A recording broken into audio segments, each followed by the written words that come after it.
నమస్తే తెలుగు రాజ్యానికి స్వాగతం. నేను మీ సంధ్య. ఈయన గురించి కొంతమంది ముక్కుసూటిగా మాట్లాడతారని అంటారు, మరికొంతమంది అతనికి మహా పొగరెక్కువ అని చెప్తారు, ఇంకొంతమంది బాబోయ్ వాడుకున్న అహంభావం ఇంకెవరికి లేదని అంటారు, మరికొంతమంది అయితే అయ్య బాబోయ్ వాడు మహా టాలెంటెడ్ పర్సన్ రా అని అసలుగా ఆయన గురించి చెప్పడానికి అలాగ మాటలు కూడా సరిపో. ఇంకొంతమంది అయితే బాబోయ్ వాడు హిందూ వ్యతిరేకిరా బాబు, ఏం మాట్లాడతాడో తెలియదు, ఎప్పుడు అసలు ఏ సందర్భాన్ని ఎలా వాడుకుంటాడో తెలియదు అని అంటారు. ఇంకొంతమంది ఒక అడుగు ముందుకేసి అతనికి అటు కులం, సమాజం, మతం, మానవత్వం అని వెనుకోసుకొస్తూ ఉంటారు. అంటే నేను చెప్పినవన్నీ ఒకే పర్సన్ గురించి, ఆ ఒక్క పర్సన్ గురించే ఇన్ని రకాలుగా ఒక్కొక్కరు మైండ్ సెట్లో ఒక్కొక్క ఆలోచన, ప్రతిభ పుష్కలంగా ఉంది అని ఇంకొంతమంది అంటారు. అయితే విధేయత లేనిది ఎంత ఉంటే ఏముంటుంది అని ఇంకొంతమంది వేలెత్తి చెప్తారు. కానీ ఆయన మాత్రము విధేయతకు బానిసత్వానికి తేడా తెలుసుకోవాలి అంటూ తనదైన శైలిలో చూపిస్తారు. ఆయన మరెవ్వరో కాదు, మనందరికీ సుపరిచితుడు. ఈ మధ్య కాలంలో దేశవ్యాప్తంగా రాజకీయాలకు సంబంధించి అన్ని అంశాలకు సంబంధించి ఎప్పటికప్పుడు తనదైన మార్క్ పదజాలంతో ఎప్పటికప్పుడు కాంట్రవర్సీ చేస్తూ తను ఒక ట్రెండ్ సెట్టర్ అవుతున్నాడా, ట్రెండ్ క్రియేట్ చేస్తున్నాడా, ట్రెండ్ క్రియేట్ చేసే విధంగా తనను తను మలుచుకుంటున్నాడా తెలియట్లేదు. ఆయనే విలక్షణ నటుడు ప్రకాష్ రాజ్. సమస్య ఏదైనా సరే సామాన్యుడి కోణంలో స్పందిస్తూ మత రాజకీయాలతో పబ్బం గడుపుకుందాం అనుకుంటూ ఉన్న బీజేపీపై తీవ్ర స్థాయిలో విమర్శలు చేస్తూ ఉంటారు. కాషాయం కనిపిస్తే చాలు ఫస్ట్ కౌంటర్ ఇచ్చేసామా, వాళ్ళు చెప్పిన దానికి ఒక సామాన్యుడి మైండ్లో ఇదుందిరా బాబు అంటూ చెప్పేశామా అంటూ ముందుగా రియాక్ట్ అవుతూ ఉంటారు. ఇప్పుడు తాజాగా ప్రకాష్ రాజ్పై సినిమా ఇండస్ట్రీలో మరోసారి బ్యాన్ చేయబోతున్నాము, బ్యాన్ అస్త్రాన్ని సంధించాలని ఓ వర్గం జనాలు సోషల్ మీడియా వేదికగా అయితే పోస్టులు అయితే పెడుతున్నారు. అందులో చాలామంది అసలు ప్రకాష్ రాజ్ ఏమన్నారు, ఏ ఉద్దేశంతో అన్నారు అనేది దాదాపు తెలియదనే కామెంట్లే ఎక్కువగా వినిపిస్తున్న సందర్భం ఇది. కాకపోతే ఆయన చేసిన వ్యాఖ్యల్లో ఉత్తర భారతం, దక్షిణాది వంటి పదాలు, శ్రీరాముడు, లక్ష్మణుడు, సీత వంటి పేర్లు ఉండడమే ఇక్కడ ప్రధాన సమస్య అనేది చెప్పుకోవలసిన అంశం. ఇటీవల అటు కేరళలో జరిగిన ఒక కార్యక్రమంలో నటుడు ప్రకాష్ రాజ్ మాట్లాడుతూ ఒక పిట్ట కథ చెప్పారు. కాకపోతే దీన్ని రామాయణంతో ముడిపెట్టినట్లు ఆయన వివరించారు. అందులో భాగంగానే లక్ష్మణుడు ఒకసారి రాముడితో ముందు ఒక అడవి ఉందని అక్కడ పండ్లు తినవచ్చా అని ఆయన అడిగారని ఆయన చెప్పారు. దానికి రాముడు అది మరొకరి పొలం అని, కానీ ఆకలిగా ఉంటే తినవచ్చని, అది దొంగతనంగా పరిగణించబడదని ఆయన బదులిచ్చినట్టుగా ఆయన ఒక కథ చెప్పాడు. ఆ తర్వాత వారు తింటూ ఉండగా అటు రావణుడి సోదరి శూర్పణఖ అక్కడికి రావడం జరిగిందని, రావణుడు అకస్మాత్తుగా అక్కడ ప్రత్యక్షమయ్యారని, కోపంగా ఉన్న శూర్పణఖ అన్న వాళ్ళు పండ్లు తింటున్నారంది. దానికి రావణుడు వాళ్ళకి ఆకలిగా ఉంది, వాళ్ళని తిననివ్వు అని, మనం తర్వాత మాట్లాడుకుందామని అన్నాడని. అప్పుడు రావణుడు శూర్పణఖలను గిరిజనులని భావించాడని, అయితే అది గ్రహించిన రావణుడు తాము యజమానులమని నొక్కి చెప్పాడని ప్రకాష్ రాజ్ తెలిపారు. ఈ క్రమంలో మేము ఈ పొలంలో పండ్లు తిన్నాము కాబట్టి మేము డబ్బులు ఇస్తాము అని రాముడు అన్నాడట. దీనికి శూర్పణఖ జిఎస్టీతో కలిపి $2000 చెప్పిందట. రావణుడు రాయితీ ఇచ్చినా కూడా తమ దగ్గర డబ్బులు లేవని రాముడు లక్ష్మణుడు చెప్పారట. అప్పుడు రావణుడు మీరు పండ్ల కోసం ఇక్కడికి వచ్చారు, ఇప్పుడు పండ్లు తిన్నారు కాబట్టి వాటి విత్తనాలు నాటి చెట్లు పెంచి తిరిగి వెళ్ళండి అని చెప్పారట. దీంతో ప్రకాష్ రామాయణ వృత్తాంశాన్ని వివరించడానికి చాలా మంది ఉత్తర దక్షిణ వివాదంపై ఒక వ్యాఖ్యగా చూశారు. ఇదే సమయంలో పిట్ట కథలకు రామాయణాన్ని ఎంచుకోవడాన్ని హిందుత్వంపై దాడిగా మరికొంతమంది చూస్తున్నారు. అయితే మరికొంతమంది మాత్రం అటు దక్షిణాది రాష్ట్రాలపై మొన్న హిందీ, ఇప్పుడు తాజాగా సంస్కృతం భాషలు రుద్దే ప్రయత్నాలకు ఇది కౌంటర్ అని అభిప్రాయపడుతున్నారు. ప్రధానంగా హిందీని కేరళ మీద రుద్దడంపై ఆయన ఈ విమర్శ చేశారని అంటున్నారు. ఇందులో భాగంగా నార్త్ ఇండియా నుంచి వచ్చి బతుకు తెరువు కోసం కేరళ వచ్చే వాళ్ళు మలయాళం నేర్చుకోవాలి, లేదంటే వచ్చిన పని చూసుకొని వెళ్ళిపోవాలి, అంతే తప్ప ఇక్కడి ప్రజలందరినీ హిందీ నేర్చుకోమని చెప్పడం కరెక్ట్ కాదని ఈ కథ ద్వారా చెప్పారు ప్రకాష్ రాజ్ అని అంటున్నారు. అయితే ప్రకాష్ రాజ్ చెప్పిన పిట్ట కథలోని అర్థం, భావం, తాత్పర్యం అర్థం కాని చాలా మంది ఆయన మాటల్లోని ఉత్తర భారతదేశం, రాముడు, సీత, లక్ష్మణుడు వంటి వాటిని మాత్రమే విని సరికొత్త భావానువాదం చేసుకుంటున్నారని చెప్తున్నారు. ఏది ఏమైనా ప్రకాష్ రాజ్ చెప్పిన ఆలోచింపజేసేది అయినప్పటికీ దీనికోసము ఆయన ఎంచుకున్న స్టోరీ ఖచ్చితంగా ఇదో వర్గం మనోభావాలను దెబ్బతీసే విధంగా ఉన్నాయని చెప్తున్నారు. అంటే 140 కోట్లకు పైగా జనాభా ఉన్న దేశంలో అంతా ఒకే విధంగా ఆలోచిస్తారని అనుకోకూడదని, రకరకాల అభిప్రాయాలు, రకరకాల ఆలోచనలు, విభిన్న అవగాహన స్థాయిలు, 100 కోట్ల మనోభావాలు ఇవన్నీ ఉంటాయి కదా.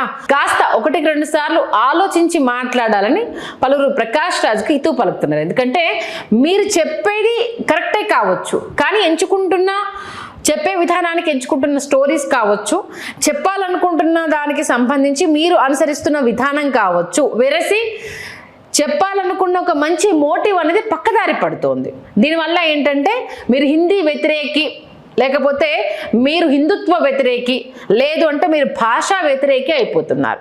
మీరు చెప్పాలనుకున్న అంటే వర్షన్ కరెక్టే కావచ్చు, కానీ ఎంచుకుంటున్న విధానము మీరు చెప్తున్న దాన్ని పక్కదారి పట్టించేసి అనవసరపు చర్చకు దారితీస్తుంది. అంటే మీ వర్షన్ బలంగా చెప్పే హక్కు మీకున్నది ఎంత నిజమో, అవతల వారి మనోభావాలను కించపరచకూడదనే వాస్తవాన్ని కూడా మీరు అంతే గ్రహించాలని చెప్తున్నారు. కాబట్టి అంటే పక్క రాష్ట్రం నుంచి వస్తే వలస వాళ్ళని, రామాయణం నుంచి వెళ్ళి వచ్చినట్టు రాముడు, లక్ష్మణుడు వీళ్ళంతా వలస కూలీలంటూ మీరు చేసిన ఈ వ్యాఖ్యలు కావచ్చు, దానికి అంటే కంపారిజన్ చేయాలన్నప్పుడు నేనే అండి ఇలా వెళ్ళాను, ఒక తోటలోకి వెళ్ళాను, ఆకలి వేసింది అనుకుంటే అది మిమ్మల్ని అనుమతించి చెప్పుకున్నా కూడా ఇంత బాధ ఉండకపోయేది.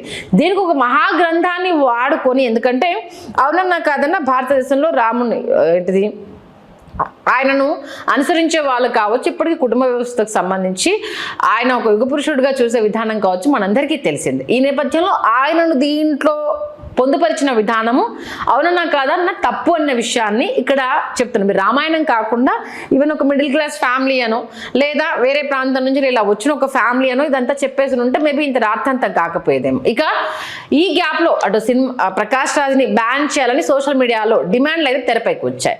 అయితే తాజాగా ఆయన నటిస్తున్న రాజమౌళి సినిమా అటు వారణాసి కావచ్చు, సందీప్ రెడ్డి వంగ స్పిరిట్ కావచ్చు, ఇంకో సినిమా అజయ్ దేవగన్తో చేస్తున్న దృశ్యం 3 నుంచి ప్రకాష్ రాజ్ను తొలగించాలని, ఆర్టిస్ట్గా బ్యాన్ చేయాలని ఆయనకు సంబంధించి అయితే అటు సినిమా ఇండస్ట్రీకి రిక్వెస్ట్ చేస్తున్నారు. ప్రకాష్ రాజ్ బ్యాన్ అంటూ నెట్టిట్లో అంటే అక్కడ నుంచి అయితే ఇంకా దీనికి సంబంధించి క్లారిటీ రాలేదు, కేవలం వీళ్ళు పోస్టులు పెట్టడం అయితే జరుగుతుంది. అయితే ఈ డిమాండ్లపై సదరు దర్శకులు ఎలా స్పందిస్తారనేది మనకి ఇంకా తెలియదు. వాళ్ళ దాకా ఇది వెళ్ళిందా, పర్సనల్గా వచ్చే రిక్వెస్ట్లకు సంబంధించి సినిమా ఇండస్ట్రీ ఎలా స్పందిస్తున్న విషయం కూడా ఇక్కడ ఆలోచించాల్సిందే. ఇక ఈ అంశానికి సంబంధించి ప్రకాష్ రాజ్ స్పందించారు. అటు కేరళ ఇది లిటరరీ ఫెస్టివల్లో ఆయన ఉన్నారు, అంటే కేరళ లిటరరీ ఫెస్టివల్లో తన మాటలను వక్రీకరించారని, తాను శ్రీరాముడిని ఎగతాళి చేశానని, హిందూ మతాన్ని కించపరిచేలా మాట్లాడారని చెప్తున్నారని. అయితే అన్ని మతాలను అందరినీ ప్రేమించే తనకు ఆ అవసరం లేదని, దీంతోపాటు ధర్మాన్ని మతోన్మాదాన్ని ముడిపెట్టి అసహ్యకరమైన రాజకీయం చేస్తున్నారని, తన ప్రశ్నలకు సమాధానం ఇవ్వలేకపోతున్నారని చెప్పారు.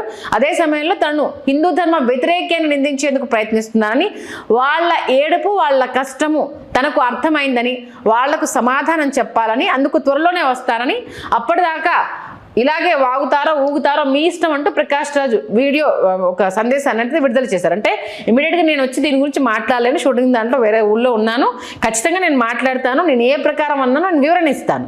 నేను వివరణ ఇవ్వాల్సింది నన్ను అభిమానించే వాళ్ళు, ఈ మాటలకు నా వల్ల నొచ్చుకున్న వాళ్ళకి మాత్రమే, రాజకీయం చేసే వాళ్ళకి నేను వివరణ ఇవ్వను. ఈలోపు వాళ్ళు ఊగుతారో వాగుతారో వాళ్ళ ఇష్టం, పబ్బం గడుపుకునే వాళ్ళు గడుపుకోవచ్చు అంటే చాలా క్లియర్గా అయితే ఆయన వీడియో రిలీజ్ చేశారు. మరి ప్రకాష్ రాజు ఎప్పుడు బయటకు వస్తారో, ఎప్పుడు దీనిపై స్పందిస్తారో, అప్పటి వరకు ఎవరి వాగుళ్ళు ఎవరి ఊగుళ్ళు అనేది తెలియాల్సి ఉంది అంటూ కూడా కింద నెటిజన్స్ కూడా కామెంట్స్ చేస్తున్నారు. అయితే ప్రకాష్ రాజ్కు నార్మల్గానే ఇలాంటి బెదిరింపులు కావచ్చు, ఇండస్ట్రీలో బ్యాన్ డిమాండ్లు కావచ్చు, అయితే ఆయనకేం కొత్త కాదు.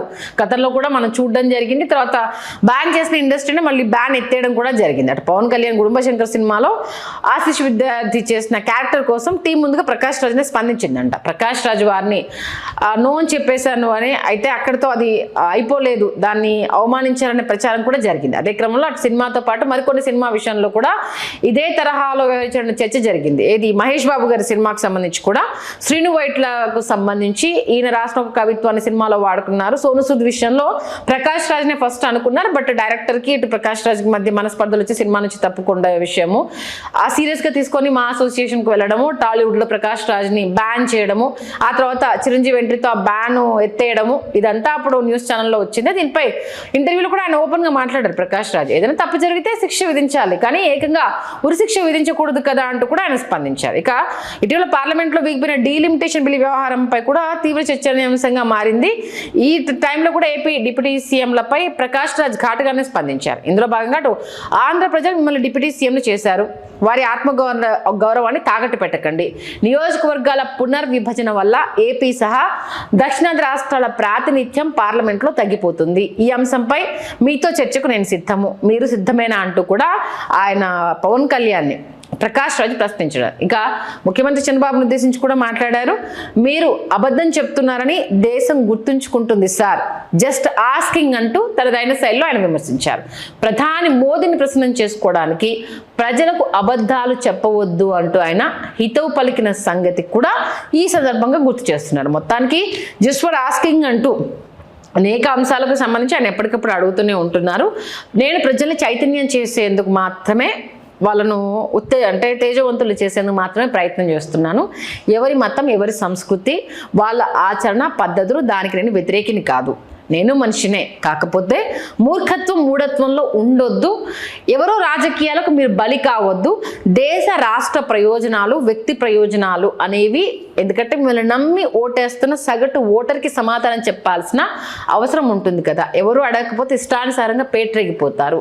ఒక పార్టీ భావజాలాన్ని ప్రజలపైన, దేశం పైన, రాష్ట్రం పైన రుద్దడం కరెక్ట్ కాదు.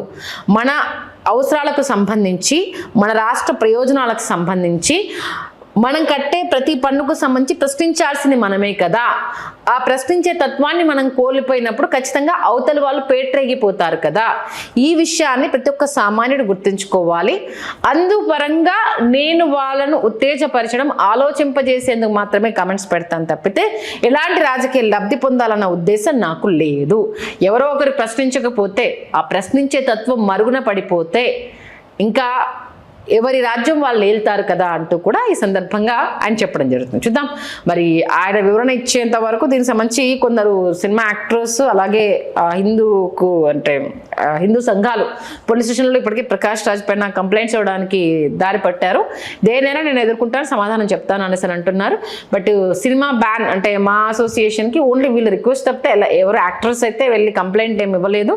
మరి ఏ మాల్ తిరుగుతుందనే తెర మీద చూద్దాం. హలో, తెలుగు రాజ్యం ఛానల్ చూస్తున్నారా? సామాజిక, రాజకీయ, జీవన చిత్రణే తెలుగు రాజ్యం. అతిశయోక్తులు, అసత్యాలు ఉండవు. రాజకీయ కోణం కాదు, ప్రజా కోణమే కొలబద్ద. తెలుగు రాజ్యం వీక్షణ మీ ఉత్తమ అభిరుచికి నిదర్శనం.